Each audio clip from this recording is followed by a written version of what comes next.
Ni benda-benda yang menyebabkan seorang perempuan itu dipanggil derhaka.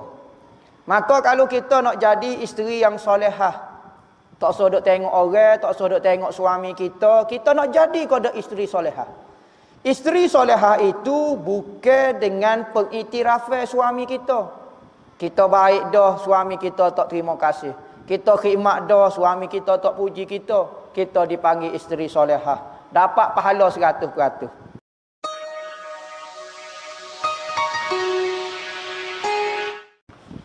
Dia kata antara dosa besar yang menjadikan perempuan menderhakai suami, dosa menyebabkan dipanggil derhaka.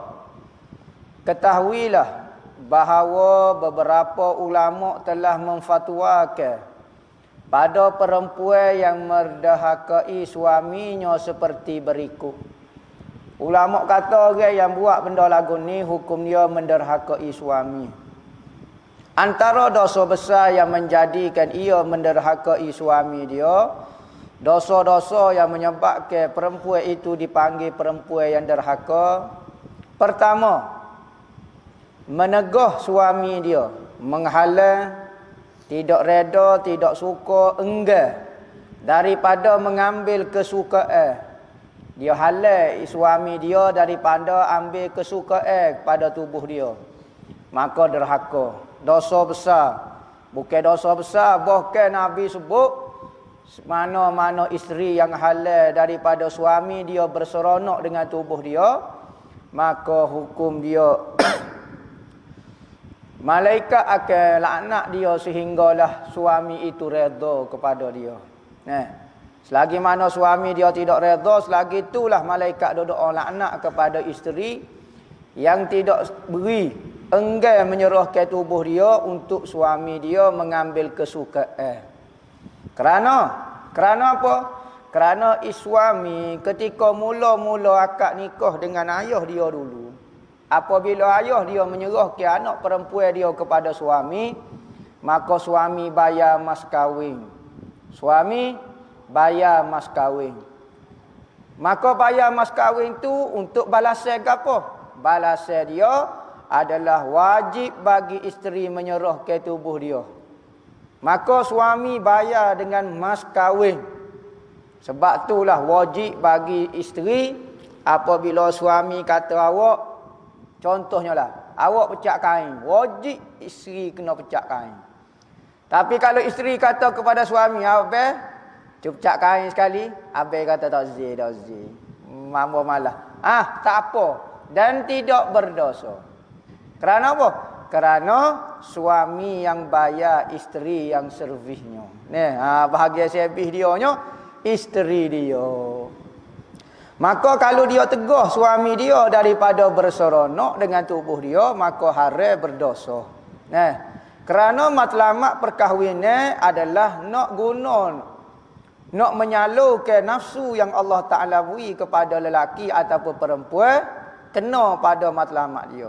Maka kalau nikah isteri tak bui, tujuan apa dia menikah dengan demo. Hamba bayar mas kahwin kerana awak berjanji akan taat dan serah diri awak kepada saya. Tiba-tiba tak serah, mas kahwin ambil dah. Hukum dia berdosa besar. Hukum dia malaikat laknat perempuan yang menikah tetapi tak serah tubuh dia kepada suami dia. Sama ada diwati atau lainnya, ataupun minta isteri suami tu minta nak setubuh, tak sih apa malah tak ada mood lah berapa dia, tak boleh. Bahkan Nabi pun sebut dalam hadis berkali-kali belakang ni ada sebut, katanya Nabi, seorang perempuan mestilah sanggup melayan suami dia sekalipun di atas belakang unta. Katanya tok laki dia kata, sini pun jadi. Atas belakang unta, dok tengah naik unta. Kalau kita dok tengah naik kereta, dia lagi. Katanya tok laki sini tak boleh bes gas dak. Kena ikut perintah. Ni kalau nak jadi isteri yang solehah. Kuat nafsunya. Dak, suami dengan isteri ni tidak ada aurat dah. Memang nafsu dia kena salur kepada isteri. Kau nak salur kepada perempuan lain. Kau nak salur kepada jalan lain, tak salur tu lah. Maka benda-benda lagu ni memang sesuai dah. Nak wati ataupun lainnya, tak setubuh nak peluk saja ke, boleh. Kedai kopi tak boleh lah. Tengok dia tu email nyanyo lah. Jangan buat benda-benda ni depan orang ramai dah. Haram hukum dia. Jangan buat sekalipun isteri kita halal, tetapi jangan buat perbuatan ni di hadapan orang ramai. Nyanyolah ke orang. Ketat tu email tengok. Setiap perbuatan yang menyebabkan orang naik nafsu, mikir benda-benda karut, maka kalau kita buat sekalipun dengan isteri, haram hukum je. Sama ada diwati atau lainnya nak peluk saja ke. Seperti ia menegur suaminya daripada menjamuh dan menyentuh pada mana-mana tempat daripada badan dia. Setuh. Tak boleh setuh. Acu abai nak setuh. Jangan. Lari semacam apa cikgu? Tak kat ambak tok laki dia. Pakai leloh ngake tu ya. Ada seorang tu. Katanya anak tino dia kata, "Mak, saya ni nak tubik dengan gapo dia? Teman lelaki saya. Mak ada nak pesan gapo dia ke tak?" Katanya mak dia, "Hamba nak pesan solah, mugi tubik dengan jantan ni bahaya juga jantan ni. Kalau tangan dia nak pegang mu, kata jangan. Stop." Mu ayat gitu. Lepas tu kalau dia nak pegang lagi, kata no. Gitu ya mak nak pesan. Jangan dia pegang mu kata gitu. Maka gilah dia. Gitu. Maka gawe dia pun nak pegang tangan dia. Dia kata no. Lepas tu nak pegang sekali-kali. Stop. No stop. No stop. No stop. No jadi no stop jadi pula. Kita orang-orang kampung. Jadi tak boleh. Suami kita nak pegang tangan kita, nak pegang gapo dia di tubuh kita, maka kita kena rela. Jangan buat tak gelisah. Kecuali ada uzur Kecuali ada sebab, ada uzur, maka dimaafkan oleh syarak. Dan isteri suami pun tak boleh juga. Kalau hak tengah uzur ke gapo dia ataupun isteri tu sakit ke, maka jangan dok minta pelik-pelik lah.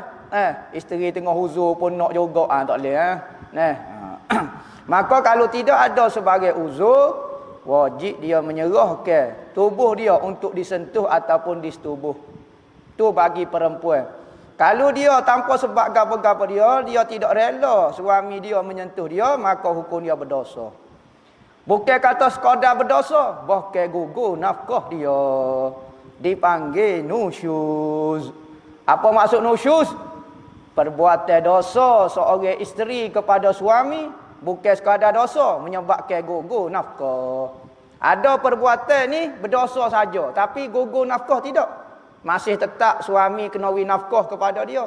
Tetapi ada perbuatan dahlah berdosa dan gugur nafkah. Apa maksud gugur nafkah? Makan dan minum pada hari itu tak wajib suami beri. Lapar dia, ikut dia. Pandai-pandai cari. Esok kalau dia minta maaf pula, okey, barulah esok baru boleh makan. Pakaian dan tempat tinggal, pakaian tahun ni, musim ni tak ada pakaian sebab demo deraka dah sekali. Masalah suami nak beli tu suku pasar, tapi tak ada hak dah isteri nak minta sebab dia pernah berderhaka kepada suami. Kedua, ia keluar daripada rumah tanpa keizinan suami dia.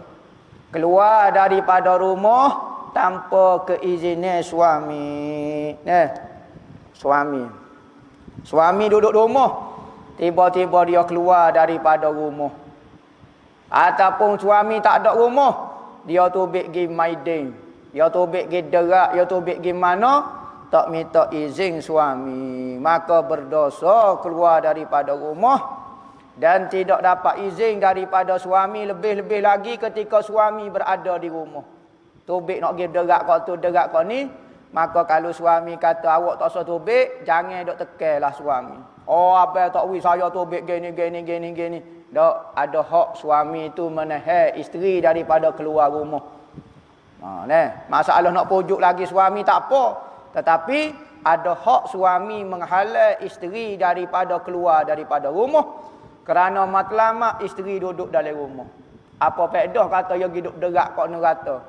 Maka Islam menetapkan tugas isteri kena duduk di rumah. Suami ada, suami tak ada, suku pasal. Sama ada suami itu hadir ataupun ghaib. Sama ada suami itu berada di rumah ataupun tak ada rumah. Misalnya suami dia kerja luar, maka dia kata suami hamba tak ada pun rumah pun. Hamba nak tubik kata-kata boleh. Jangan, wajib kena minta izin. Kerana apa? Kerana awak ni sekarang isteri orang. Segala maruah awak gapo dia di bawah tanggungjawab suami. Maka kena jaga maruah suami. Kalau isteri keluar daripada rumah, kadang suami tak ada di rumah, maka orang tengok, bini dia tubik. Suami dia tak cara ko. Maka maruah suami berada di perangai dan kelakuan isteri. Maka kena jaga. Sekalipun tutup aurat kau gapo dia apa semua, maka tak boleh keluar kecuali suami izin. Patu izin lagu mana? Tengok pula izin ni ada dua, izin am dan izin khas. Izin am ni benda hak umum. Misalnya kita minta izin dengan suami kita, kata nak pergi ambil anak sekolah pukul 1 pagi. 1 pagi pula. Pukul 1 tengah hari. Maka pergi ambil anak sekolah, kena minta tiap-tiap hari. Tak, kita minta sekali, kita royak dah tiap-tiap hari. Abang, moga pukul 1 tu saya kena keluar sebab nak ambil anak sekolah. Maka cukup sekali saja minta izin. Izin khas pula benda yang jarang-jarang berlaku. Misalnya kita nak pergi maiding, kita nak pergi jumpa orang, kita nak pergi ziarah orang, maka hak tu kena minta izin khas. Setiap kali nak keluar kena minta izin. Minta izin. Kecuali kita suka isteri suami kita tu akan izin kepada kita, kalau kita minta izin pun dia akan izin, maka hak tu tidak berdosa.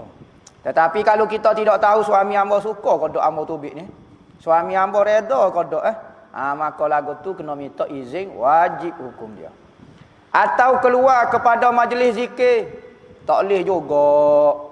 Hamba ni pengikut tarikah, maka apabila tarikah hamba nak pergi berzikir lah, kena minta izin suami.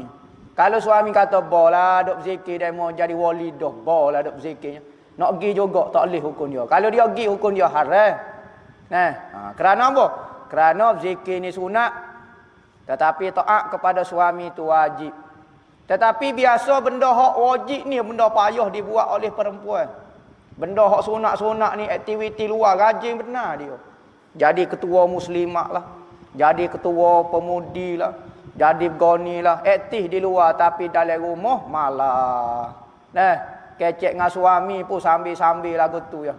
Kecek dengan orang masya-Allah, ramahnya lah, tapi dengan suami kecek kasar. Malah basuh pinggan, malah buat aktiviti dalam rumah, aktiviti luar rumah aktifnya lah. Bertukar. Hijau hak wajib dia tinggal, hak sunat dia terekal pula. Lainlah kalau rumah dia tu beres belakang dah, dia pun nak buat aktiviti di luar dan suami dia rela, tak apa, tak ada masalah. Ataupun dalam rumah kubah hanya, tapi suami dia kata tak apa, saya minat kubah. Kubah lagi kubah, ambil sapuh buh dalam rumah pula. Saya minat sungguh. Awak gilah duduk luar, duduklah buat aktiviti gapo-gapo. Tak apa, suami dia minat.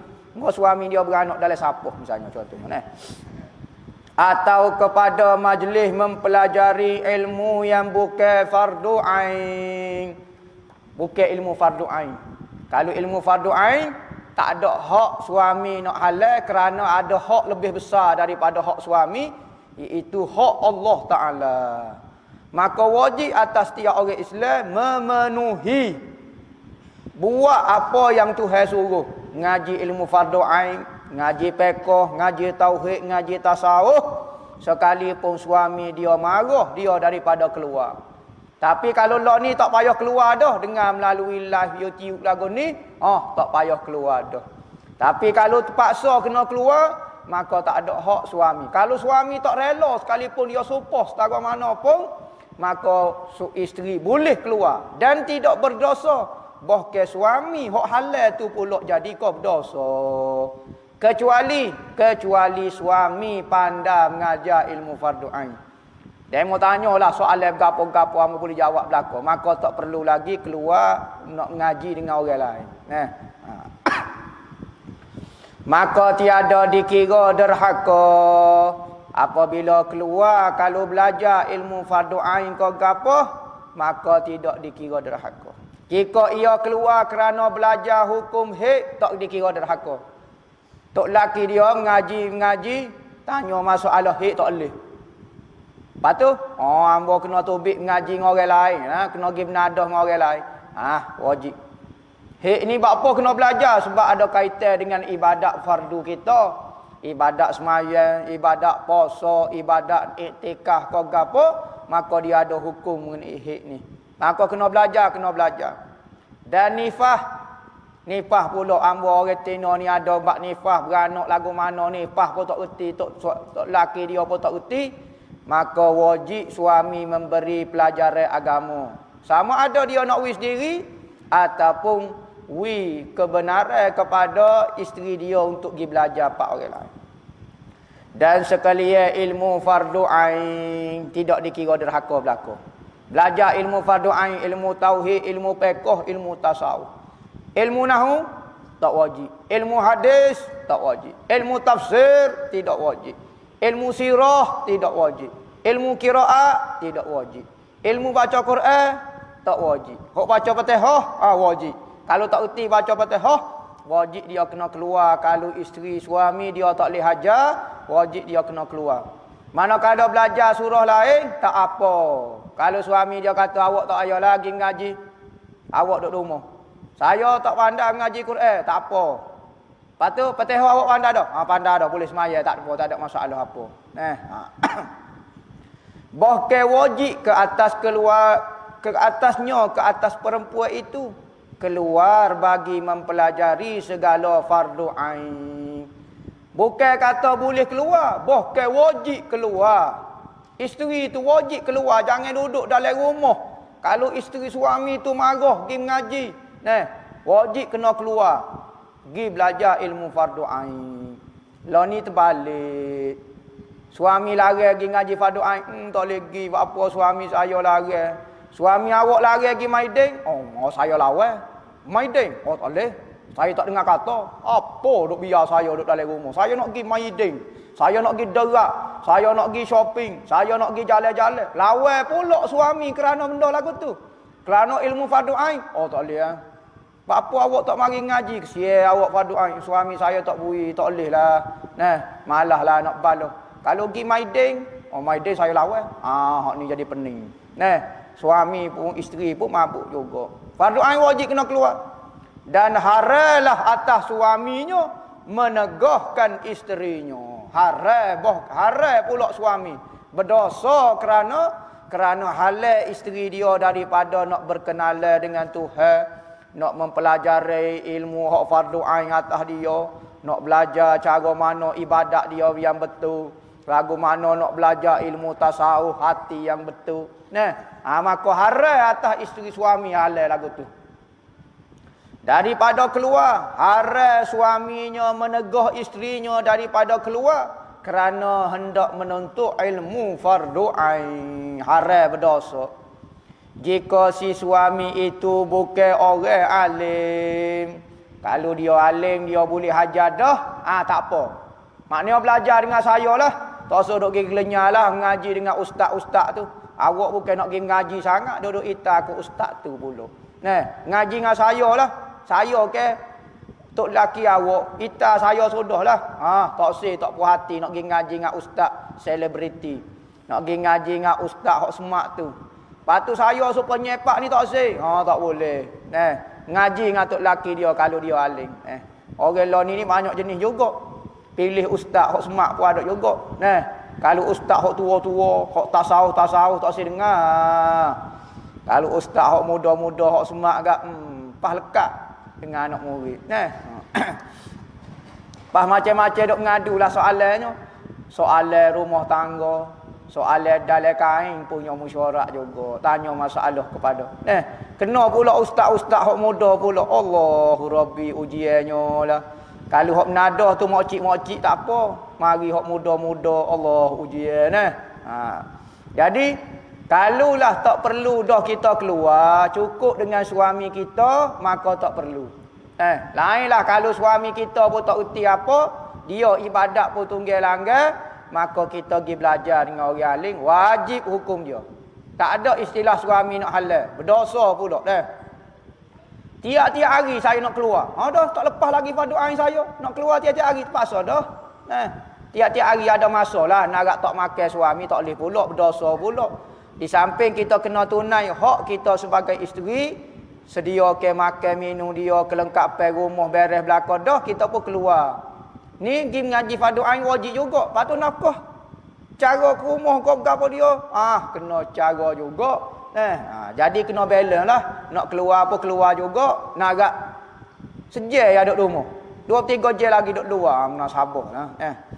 Tetapi jika si suami itu seorang yang alim, wajiblah atas suami mengajar isterinya. Tok laki dia alim, maka wajib dia ajar isteri je. Ataupun isteri dia wajib bertanya. Baik kita tak reti bak semaya lagu mana? Suami dia ajar. Maka ketika itu haralah ke atas perempuan itu. Ketika mana? Ketika suami dia tu orang alim dan suami dia kata marilah nak mengaji dengan saya. Wah, tengok muka abang nak mengaji dengan orang lain. Tak boleh. Kalau suami dia kata nak mengaji dengan saya, awak tak usah tobik lah. Saya cemburu, awak tobik. Awak tobik duk janguk apa semua nak mengajar ustaz tu kalau lagu mana? Macam-macam sunat bagi suami itu ada perasaan cemburu, ghirah. Kerana dengan perasaan cemburu ni lah seorang suami ada semangat nak jaga isteri dia. Kalau suami tak ada perasaan cemburu ikut mu, nak pergi dengan siapa dia jatuh mana kau apa dia, tidak ada perasaan ghirah langsung. Manakala kalulah orang perempuan pula makruh hukum dia dah. Makruh hukum dia makruh hukum dia cemburu ni. Maka haralah atas perempuan itu keluar daripada rumahnya. Haral keluar daripada rumahnya. Nombor 3. Antara benda-benda yang menyebabkan isteri itu derhaka. Satu, menegahkan suami daripada mengambil kesedapan.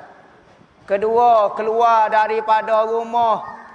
Ketiganya, enggan berpindah bersama suaminya.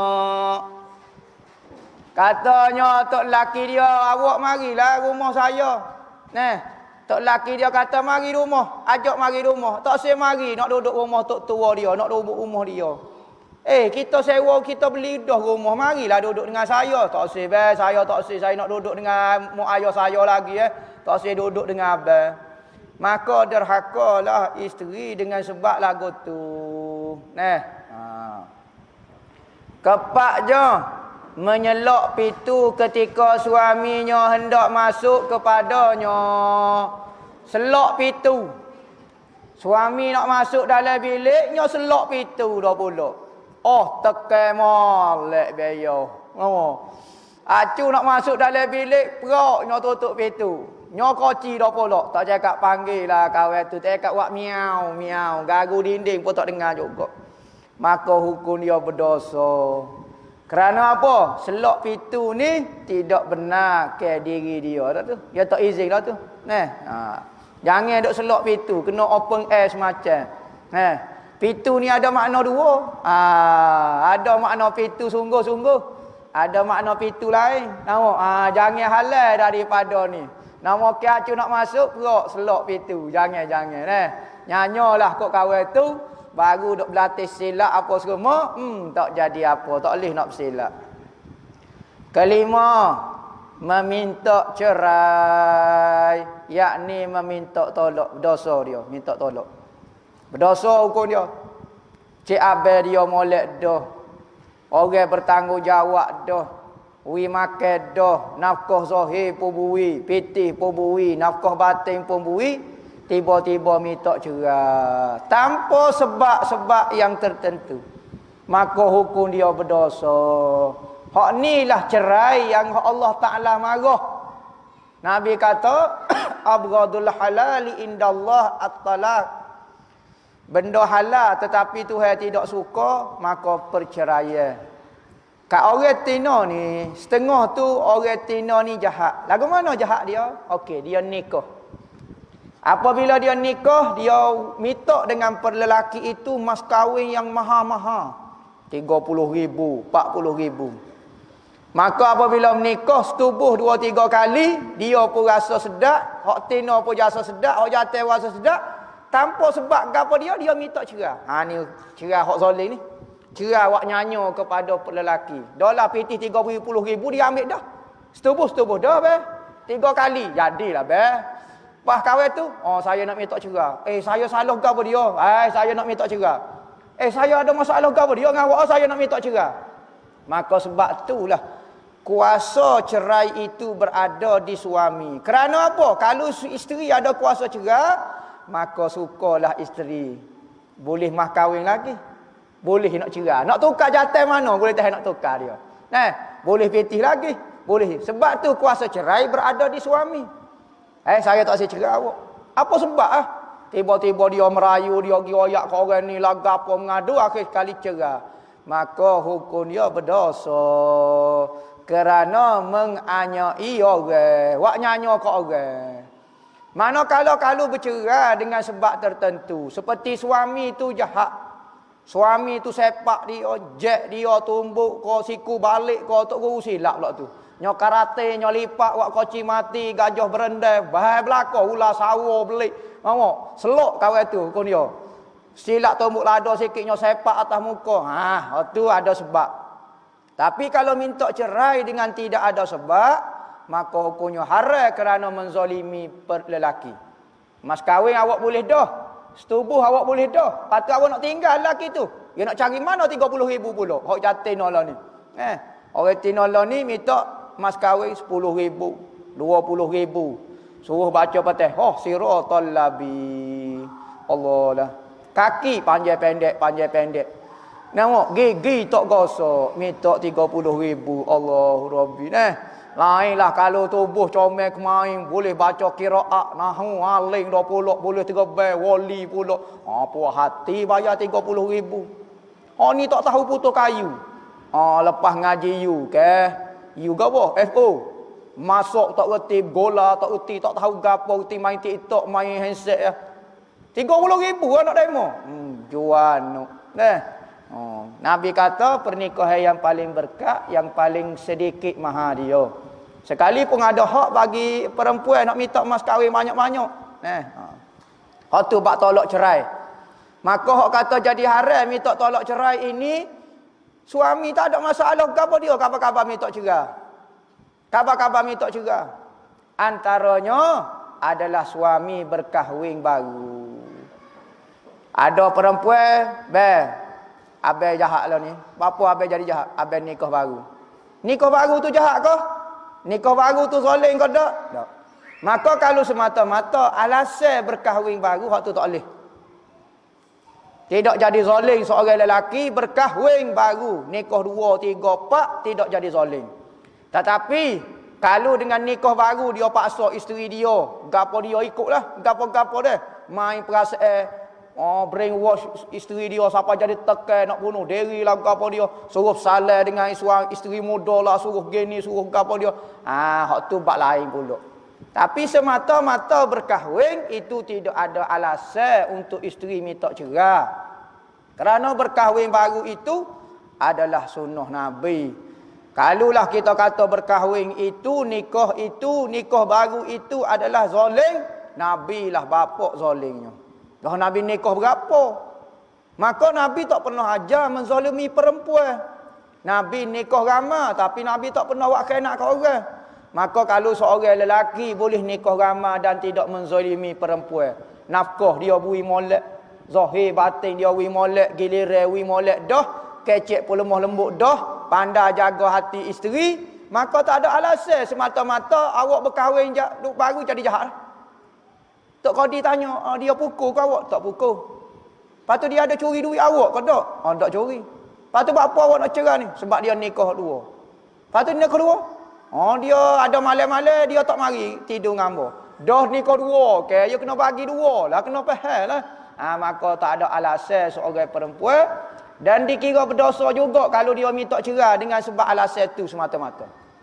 Tapi kalau kerana apabila nokok nikah dua dia tak win nafkah, dia jadi sesuai dengan tanggungjawab dia, hak tu bab lain. Bukan bab perkahwinan semata-mata dah. Keenamnya bermasai muka sesudah bersihnya. Sudah bersihnya daripada haid dan nifas. Orang ketika haid dan nifas, perempuan perangai dia biasa berubah. Kita kena faham orang jatuh, kena faham perangai orang tino. Apabila dia mari kota, maka dia panggil hormon dia tak betul. Maka dia akan berubah, perasaan dia cepat sensitif, cepat berubah. Kerana apa? Kerana dia tengah sakit. Period ini, keluar haid ataupun nifas, dia sakit. Nak tobik, kena hak seguguk pula gak, hak sakit ketika haid, lagi-lagilah berubah. Maka muka dia masa dia jadi cepat marah, cepat terasa tu standard dia dah. Seorang lelaki tak boleh kita kata awak ni dulu molek. Apabila mari kota perangai jadi huduh selalu. Jadi masa mulut jadi malah. Tak apa, memang standard dia dah. Perempuan dia yakin jadi lagu tu. Maka kena faham. Maka kalau perempuan mulut dia jadi masa ke, kelakuan dia jadi tak berapa comel ketika haid ni, dimaafkan. Kerana memang tabiat dia dah. Kita berkali kalau orang jatuh mari haid pun jadi begitu juga berkali. Cuma kita tak mari, kita tak tahulah. Maka kalau ketika haid dia bermasai muka, maka tidak ataupun dia memang jenis masai muka. Nikah dengan jenis style lagu tu. Ada manusia kan jadi mulut masai lagu tu. Kita tengok pun serabut. Dia kalau kita masai depan dia, dia marah. Dia masai cetung. Tak ada benda happy pasal kecek waktu style ada masalah. Bagi tak ada masalah pun style serius lagu tu. Kalau dia style masai lagu tu, maka tak jadi derhaka juga kerana tabiat muka dia dah masai lagu tu. Kalau senyum tu, jarang bertemu. 15 tahun sekali. Tu pun 2 saat saja. Jarang berlaku lagu tu. Maka kalau tabiat muka dia masai, tak boleh nak kata lagu mana, memang tabiat dia dah beranak dalam cukur kau guano tak tahu jadi masai lagu tu. Ketujuhnya, dan beberapa perkara lagi yang akan disebut di dalam kitab-kitab fiqh. Ni benda-benda yang menyebabkan seorang perempuan itu dipanggil derhaka. Maka kalau kita nak jadi isteri yang solehah, tak usah duk tengok orang, tak usah duk tengok suami kita, kita nak jadi kau isteri solehah. Isteri solehah itu bukan dengan pengiktirafan suami kita. Kita baik dah, suami kita tak terima kasih. Kita khidmat dah, suami kita tak puji kita. Kita dipanggil isteri solehah. Dapat pahala 100%. Isteri suami kita tak tunai tanggungjawab dia pun, tak ada masalah. Yang penting kita tunai tanggungjawab, maka kita dipanggil isteri solehah.